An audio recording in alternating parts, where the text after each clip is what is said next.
olhando para a primeira leitura, na vida desses jovens, de Sara e Tobias, dá até vontade de ler o livro. Aliás, eu quero recomendar a você que leia mesmo. É um livro curtinho. Se você chegar em casa hoje, não dá nem sono. Você vai ler o livro de Tobias e vai ver que maravilha, que ensinamento maravilhoso, principalmente para aqueles que estão ainda solteiros. Eu sei que talvez a maioria aqui já sejam casados, mas mesmo nós que já somos casados, nós temos os nossos filhos. Ontem eu contei para você que eu tenho 3 filhas, e 3 filhas lindas. A Gabriela, a Ana Clara e a Maria Luísa, mas são lindas demais. Também, graças a Deus, puxaram a Rafaela. Graças a Deus. Essa, não vou precisar gastar com terapia quando ficarem grandes, porque puxaram a minha esposa. Então, são muito lindas. E aí, a gente já fica preocupado, né? Tem sempre aquele cara chato para fazer uma piadinha quando a gente é pai de menina bonita. Sempre tem, né? Nossa, quando crescer, né, começa a pôr terror na vida da gente, né? E eu vou dizer uma coisa, o negócio é aprender como o Tobit, que embora fosse cego, ele estava ali rezando pelo seu filho.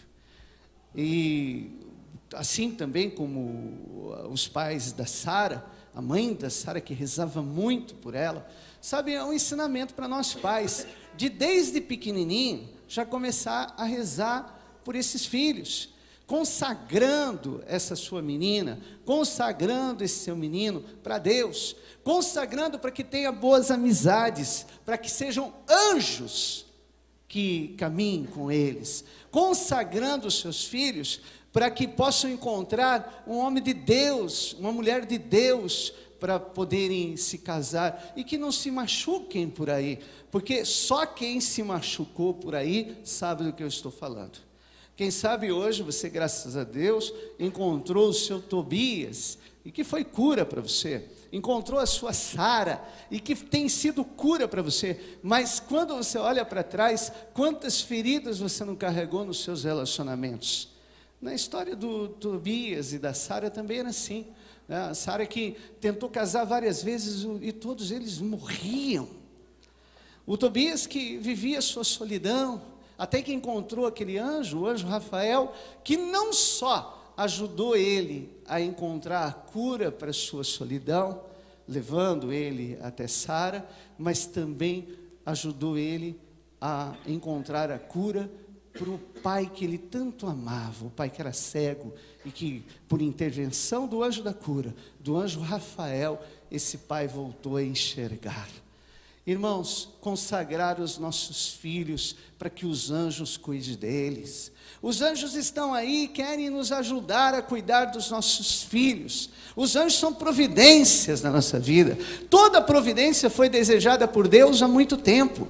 Tudo aquilo que a Associação Pai Nosso vive de providência é algo que o Pai já desejou desde toda a eternidade e que está acontecendo agora. Toda providência que acontece, o Pai já desejou desde sempre, estava ali. Bastava que alguém pedisse, que alguém suplicasse e o Pai entregasse. Da mesma forma eu digo, reze pelos seus filhos, porque os anjos de Deus querem ajudar vocês a cuidarem dos seus filhos. Reze para que encontre a melhor esposa, reze para que encontre o melhor esposo, reze para que essa solidão do teu menino, essa solidão de alma que faz ele sofrer, e você sabe que ele sofre nessa solidão, possa ser sarada pelo socorro de Deus.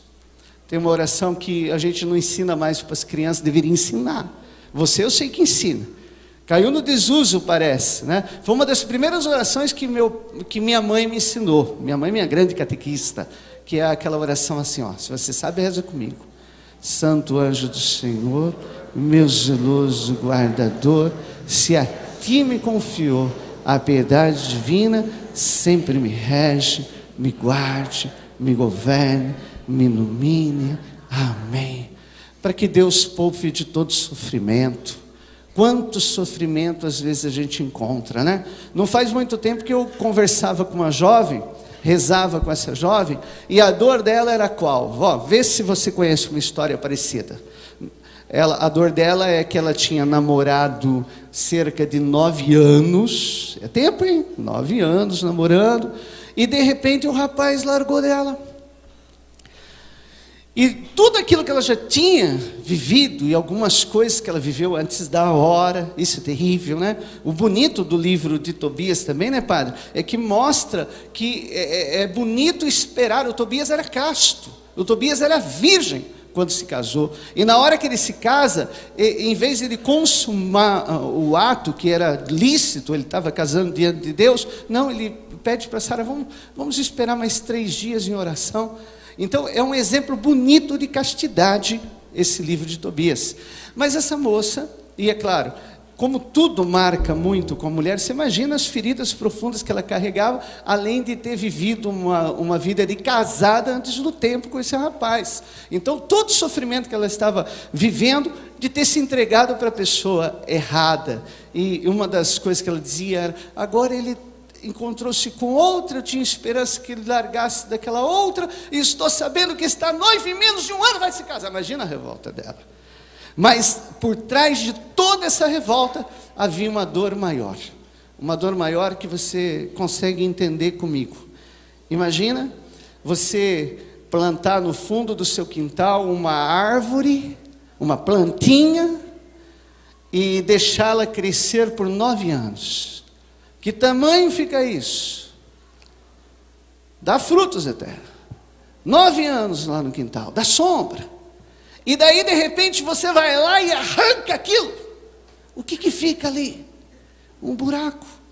E não é um buraco só no quintal, é um buraco incomodando todo mundo da casa. Porque aquele buraco não ficou só no coração daquela moça que chorava ali comigo, mas estava no coração da mãe, que tinha entrado até num processo de depressão com aquela dor, porque tinha aquele rapaz como um filho. Era uma dor no coração daquele pai, era uma dor no coração daqueles irmãos.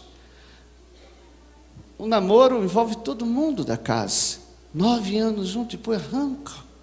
O que não dizer de alguns casamentos que chegam nessa situação também, que às vezes caminham por anos e anos, e de repente alguém vai lá e injustamente arranca aquela história.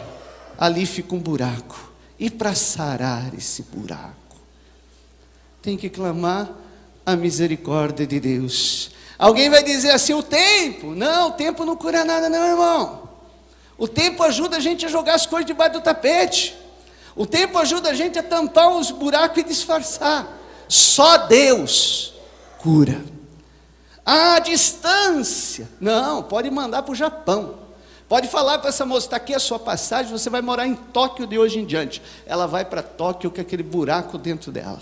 Ela vai com aquela saudade, ela vai com aquela lembrança, ela vai com aquela frustração, ela vai levar esse noivo junto para Tóquio.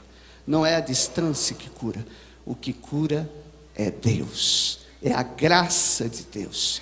O testemunho da jovem Sara é de que a graça de Deus cura, porque diante de tanta frustração, de uma criada tirando onda com ela, humilhando ela, ela se retira em oração, e ali em oração ela recebe a graça da cura de Deus, que traz na vida dela um homem casto, um homem que se guardou para ela, trouxe para ela um Tobias.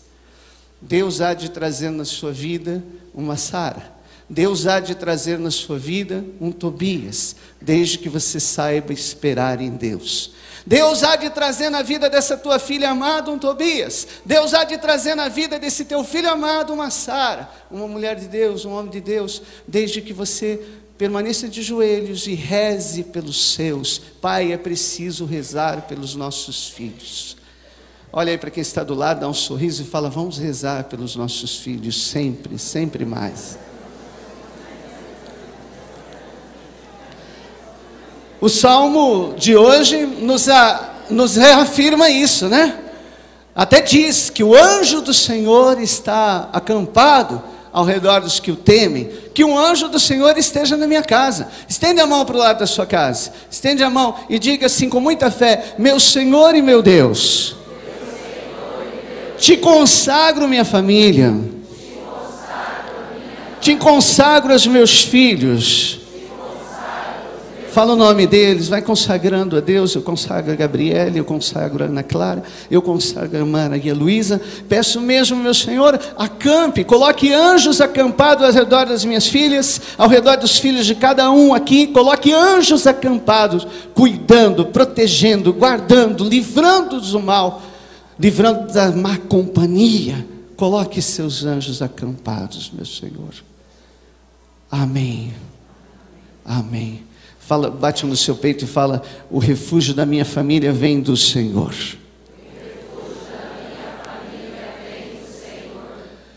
Olhando para o Evangelho, que Evangelho mais lindo, né? Vamos falar a verdade. Um Evangelho em que o amor de Deus visita a vida de uma pessoa desesperada. Olha, eu não sei se tem outro personagem na Bíblia mais desesperado que essa mulher, viu, padre? Que mulher desesperada, porque para ela não tinha mais nada. Ela foi surpreendida em adultério. Nós sabemos o quanto que o adultério é grave. Para eles, naquela época, uma mulher apanhada em adultério, o livro da lei, a Sagrada Escritura, aquilo que Moisés tinha escrito, que está na nossa Bíblia também, rezava que a mulher apanhada em adultério devia ser apedrejada. Para ela não restava mais nada. Ela era uma mulher sem esperança, uma mulher que sabia que pela lei dos homens ela estava condenada, pela lei de Deus ela estava condenada, pela sociedade ela estava condenada, pela sua família ela estava condenada, porque o adultério é algo muito grave. O adultério é como uma bomba, bum! O adultério é bum! É uma bomba, é uma bomba. O adultério, bum! Causa estardalhaço, assusta as pessoas. Fala que não é um susto quando acontece um adultério. Fala que não é um susto. Acaba com o quarteirão, acaba com a família, acaba com a dignidade daquela pessoa, acaba com a moral daquela pessoa, acaba com os filhos. Quem mais sofre com o adultério? São os filhos, cara. Os filhos mais sofrem, não é? Casamentos são destruídos por causa do adultério. Talvez você tenha passado por uma situação dessa na história da sua família. De alguém ter mergulhado depois daquele adultério numa depressão profunda, ter mergulhado no álcool, ter perdido o sentido da vida, ter perdido o emprego, ter perdido a esperança. Acabou. E aquele casamento acabou. E a gente olha com pena dos filhos. A gente olha com pena dos sobrinhos. A gente olha com pena dos netos, que estão sofrendo tanto, porque aquele pai não foi fiel, porque aquela mãe não foi fiel. Irmãos, voltando para a história desse evangelho, Jesus está lá na frente de uma sinagoga, conversando com pessoas durante o dia, as pessoas prestando atenção. Era gostoso estar com Jesus, como as pessoas gostavam de estar com Jesus. Jesus fazia muito bem para as pessoas. Aliás, Jesus faz bem até hoje, não é mesmo? Como é gostoso estar com Jesus. Quem acha gostoso estar com Jesus, levanta a mão e diga: eu. Quem veio aqui para Encerte de Jericó para encontrar o Padre Osvaldo? Ele pode, ele é Jesus, né? Pode aplaudir, ele é Jesus, o padre pode. O padre pode. Eu estou com medo de fazer a segunda pergunta, André, estou com medo. Quem veio nesse cerco de Jericó para encontrar o Betinho? Não, pelo amor de Deus, não. Eu tenho certeza que você veio aqui para encontrar Jesus. Quem veio para encontrar Jesus, levanta as duas mãos e grita: eu! Aplaude esse irmão, porque ele fez a escolha certa. Graças a Deus, graças a Deus. É isso, encontrar Jesus. Lá estavam aquelas pessoas com alegria para encontrar Jesus, porque Jesus era demais, Jesus era bom demais, Jesus era misericordioso, Jesus era gostoso estar com Jesus. Se é gostoso estar com o Padre Osvaldo, imagina com Jesus Cristo, gente, né? E aí, de repente, aquela paz é interrompida, porque vem um monte de gente, um burburinho danado, uma converseira danada, e alguém jogando uma mulher. empurrando uma mulher. E veja comigo, imagina comigo a cena, aquela mulher descabelada, aquela mulher com o cotovelo ralado, com o joelho ralado, sem chinelo, toda suja daquela poeira, empurram ela, ela sangra, ela se machuca, ela está cabisbaixa, ela não tem coragem de olhar para ninguém, para os olhos de ninguém, ela só olha para o chão e joga aquela mulher na frente de Deus. Jesus é verdadeiramente homem, mas é verdadeiramente Deus, igual a nós em tudo menos no... Jogam ela diante de Deus, e ali diante de Deus, fala assim, essa mulher estava traindo o marido dela, ou estava deitado com o marido do outro, não sei, estava praticando adultério. Foi uma converseira do lado, um já olhou para o outro e falou, eu já desconfiava dela, eu já desconfiava. Meu Deus do céu, a filha do seu João! Ai, a minha vizinha, mas tem uma cara de sem vergonha, essa mulher é uma cara lavada. Sempre desconfiei dela. Já começou aquelas converseiras danadas, acabou. A mulher já estava morta para aquela cidade, para aquela população. E acusando a mulher, julgando a mulher diante de Deus. Lá está ela. E as pessoas dizendo lá, ó Jesus, está descrito aí na lei que quem faz isso daí tem que ser apedrejado. Quem dizes tu a isso? De tanto insistirem com Jesus, vocês lembram qual que é a resposta de Jesus? Não fala para mim, fala para quem está do lado. Vai, olha nos olhos dele e fala. Quem não tiver pecado, atire a primeira pedra. Irmãos, é a Sagrada Escritura que nos atesta que diante dessa fala de Jesus, as pessoas começam a partir dos mais velhos. Hoje eu estou com 45 anos, padre, já começo a entender melhor isso. Quando a gente é meio jovenzinho, a gente não, é meio ingênuo também, né? Quando a gente é jovem na fé, também somos ingênuos. Quando a gente chega cedo na igreja, ou mesmo depois de tarde, mas está caminhando há pouco tempo, a gente tem menos misericórdia, menos paciência, menos paciência mesmo e misericórdia com as pessoas que cometem seus pecados. Mas depois que você já está caminhando, eu cheguei na igreja com 16 anos, faz 29 anos que estou caminhando na história de fé, tá? Sou uma criança ainda, eu sei disso, mas hoje eu já sei que eu fiz muita coisa errada, que as coisas mais feias que eu fiz na vida, se eu cheguei com 16 anos, o pior pecado meu eu cometi na caminhada, gente. Eu cometi sendo católico. Hoje para mim fica fácil não atirar a primeira pedra. Ter misericórdia do meu irmão. Eu sei dizer que os mais velhos foram jogando a pedra primeiro, de forma que Jesus ficou sozinho com aquela mulher. A mulher ainda não conseguia olhar nos olhos de Jesus. E Jesus olha para ela, eu fico imaginando, a gente tem que ler as entrelinhas. Eu imagino Jesus falou, olha aqui nos meus olhos, filha. Cadê os que te condenavam? Não tem aqui ninguém, Senhor, foi todo mundo embora. Quem podia condenar ela? Quem era o único ali que não tinha nenhum pecado? E o que ele falou? Não, primeiro ele falou assim, nem eu te condeno. Eu também não te condeno. Vá. Esse vá é profundo. Esse vá tem muita coisa aí. Vá. Vá sorrir de novo. Vá cuidar desses cabelos. Vá colocar uma roupa limpa. Vá dançar. Vá comer chocolate. Gostou, né? Vá ser feliz. Vá. Vá para o seu marido, vá para o seu filho, vá para a sua casa. Esse vá é muito profundo, vai existir, vá viver. Só não tornes a pecar, porque o que destrói tudo é o pecado. Jesus naquele instante lhe dá a receita.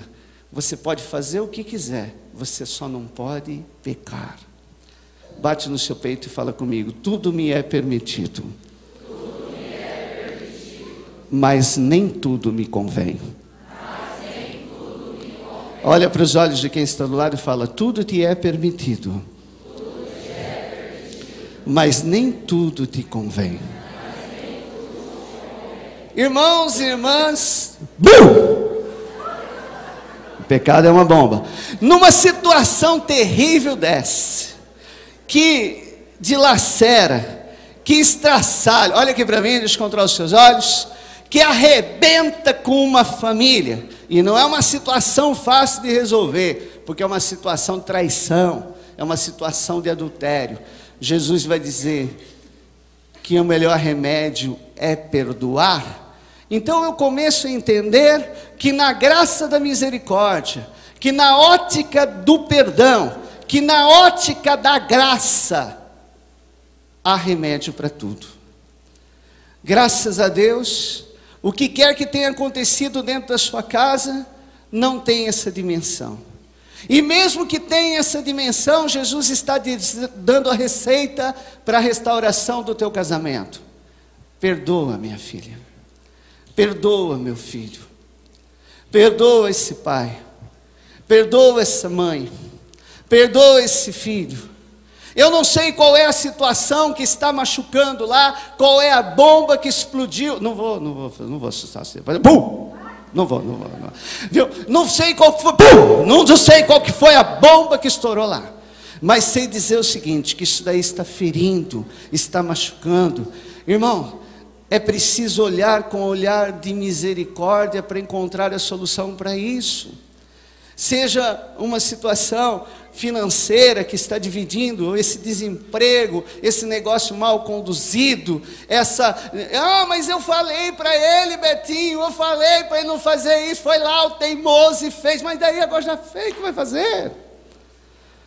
Mas eu já cansei de perdoar, já cansei, me perdoe, faz de novo, me perdoe, faz de novo. Já pensou se você fosse lá para o confessionário e o padre Oswaldo olhasse para você e falasse, não vou atender você não, porque eu já cansei de te perdoar.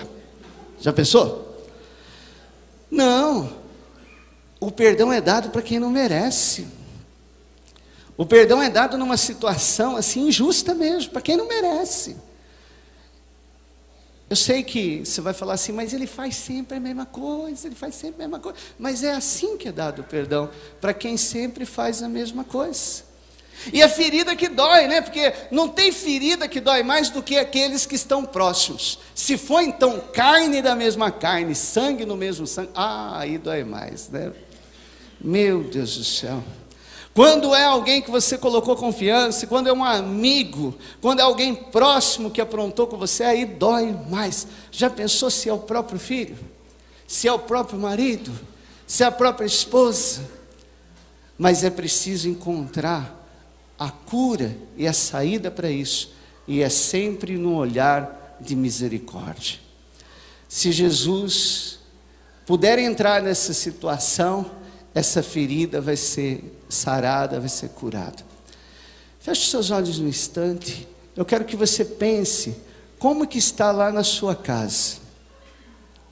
O que está acontecendo? Se o relacionamento lá em casa não vai bem, por que não vai bem? O que aconteceu? É um pecado que causou isso? Se é um pecado, esse pecado tem nome. Qual é o nome desse pecado? Foi uma palavra errada? Palavra é difícil, né? São Tiago dizia que a língua é terrível. A palavra é que nem uma flecha, né, irmãos? Depois que falou, não tem mais volta. E tem hora que o marido machuca a esposa, algumas coisas, né? E dói, marido.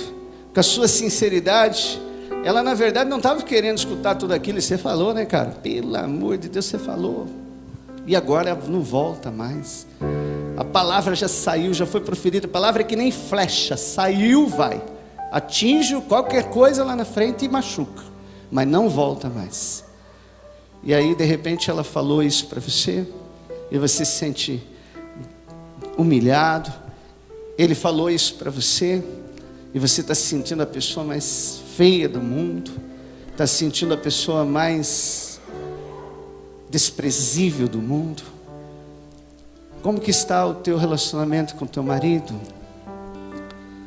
Quais são as pedras que estão sendo atacadas um no outro, hein? Se você tem apedrejado o teu marido, você tem apedrejado por quê? E tem muitas formas de apedrejar o marido. Quantas pessoas não apedrejam o marido até no WhatsApp, aí com alguém anônimo, que o marido não sabe nem que existe, e você lá com aquelas conversinhas fiadas. O mesmo da sua esposa, às vezes apedrejando ela via internet, WhatsApp, Facebook, não sei, com alguém anônimo que ela nem sabe que existe, você expondo a nudez de sua esposa. Isso é pedra. Há pessoas que têm coragem de levar essa situação diante do próprio Deus e dizer: esse marido não presta, essa mulher não presta, Senhor, meu Deus do céu, que cruz que eu carrego, jogando o marido na frente de Deus. E Deus te devolve esse marido dizendo: se você não tiver nenhum pecado, atire a primeira pedra. A resposta de Deus sempre é: perdoa, perdoa, perdoa. O que está machucando tua família? Essa ferida familiar veio de onde? Talvez seja muito menor do que você pensava. Estava fazendo tempestade em copo d'água. Mas é verdade, dói. Por esse estudo que ele não presta atenção. Por essa criança que, por mais que você senta do lado dela para ensinar essa matemática, ela não fica quieta. E você de vez em quando perde a paciência e dá uns gritos com ela. Por essa tristeza de ver os seus filhos nas drogas. Você que viu o seu filho ser carregado algemado diante dos irmãos, diante dos vizinhos, e carrega essa dor, esse grito no coração. De você que, diferente de todos os pais, todo domingo faz uma caminhada para ir visitar um filho que está preso. Quais são as feridas lá da sua casa? É preciso encontrar o caminho do perdão. Nessa negociação mal feita, nesse negócio mal feito, nesse trabalho que deu tudo errado, nesse investimento que deu tudo errado. Eu sei dizer que aquela mulher estava desesperada. Não tinha mais esperança para ela. Tinha acabado tudo para ela. E quando o amor de Deus a visitou, ela foi restaurada. Apresenta tua família para Deus. Apresenta as tuas feridas para Deus. Apresenta os teus pecados para Deus. Apresenta o teu sentimento de culpa para Deus. Você que se sente culpado disso tudo. Você que se sente responsável disso tudo e fica se tirando: se eu fosse um pai melhor, se eu tivesse sido um marido mais fiel, se eu tivesse sido uma mulher melhor, uma mãe melhor. De você que tem assistido os seus pais prestes a deixar esse mundo, sua mãe muito doente, ou de você que enterrou o teu pai ou a tua mãe e chorou amargamente em cima daquele caixão por tudo aquilo que em vida você não fez por ela. Apresenta diante de Deus essa dor, essa culpa. Senhor Jesus, eu te peço a graça, meu Jesus. Como aliviaste a culpa daquela pecadora, alivia a culpa desse pecador. Alivia a culpa dessa pecadora que está aqui agora. Alivia a minha culpa de um pai pecador, de um marido pecador, de um filho pecador, de um católico tão pecador. Alivia, meu Senhor e meu Deus, tem misericórdia, Senhor. Vai apresentando diante de Deus esse pecado, todo desarranjo, todo desentendimento, todo desajuste conjugal é fruto do pecado. Todo desajuste familiar é fruto do pecado. Vai entregando, vai pedindo a misericórdia de Deus. Porque se o amor de Deus visitar essa situação, ela nunca mais será a mesma.